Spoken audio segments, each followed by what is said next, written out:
অভিযান চলাইছে, তিনিজনকৈ লোকক আটক কৰিছে, কি ক'ব আপুনি? মানে এই সংক্ৰান্তত আজি কিছুদিন ধৰি গোটেই সমগ্ৰ দেশৰ লগতে আমাৰ ঠাইতো এই দলগাঁৱতো দুই এজন ব্যক্তিয়ে আমাক কৈছে, আহি গৰীব মানুহ তেওঁলোকৰ পৰা বিভিন্ন অসুবিধাত পৰি কেতিয়াবা তেওঁলোকে দুই এজন ব্যক্তিৰ পৰা তেনেকৈ মানে পইচা লৈছিলে। বিশেষকৈ মানে আমাৰ এলেকাত এতিয়া আমি যিকেইজন ধৰিছোঁ, চৌভান আলী আমাৰ দলগাঁৱৰে, তেওঁ চকৰা গাঁও, হামিদুৰ ৰহমান তেওঁ হৈছে ৩ নম্বৰ চিকুৰমাটি, আৰু গোলাম সৰৱাৰ তেওঁ হৈছে আমাৰ শিলবৰী এলেকাৰ।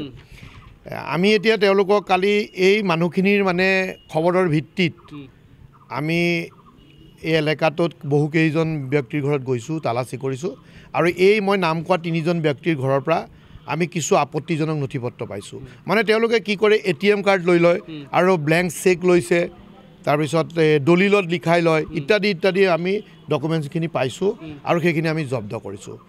আৰু আৰু যিখিনি মানে ভুক্তভোগী তেওঁলোকক আমি মাতি আনি সোধপোছ কৰিছোঁ। তেওঁলোকেও কৈছে যে হয় তেওঁলোকে যিটো পইচা লয়, যদি কোনোবাই 50,000 লৈছে, তেওঁলোকে তাৰ বিনিময়ত 3 গুণ পইচা দিব লাগে, আৰু তেওঁলোকৰ সেই চেকবুক, পাছবুক বা মানে যিখন দলিল থাকে সেইখন হেণ্ড অভাৰ নকৰে। মানে প্ৰায় সেইটো ব্যৱহাৰ কৰি আমি ভাবোঁ যে তেওঁলোকক মানে তেওঁলোকে হেৰি কৰি আছে, জোৰ জুলুমবাজি কৰি পেলাই তেওঁলোকৰ পৰা পইচাটো সুদটো লৈ আছে। নিশ্চয় আমাৰ যিখিনি আমাৰ মানে ঊৰ্ধ্বতম কৰ্তৃপক্ষৰ যি নিৰ্দেশ দিয়ে সেইখিনি আমি সদায় মানি পেলাই যিখিনি কৰিবলগীয়া আমি কৰিম।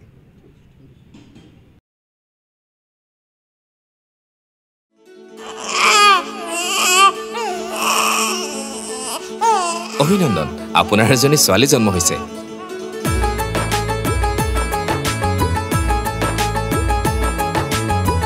লাহি পাহি এজনী পৰি আহিলে ঘৰখন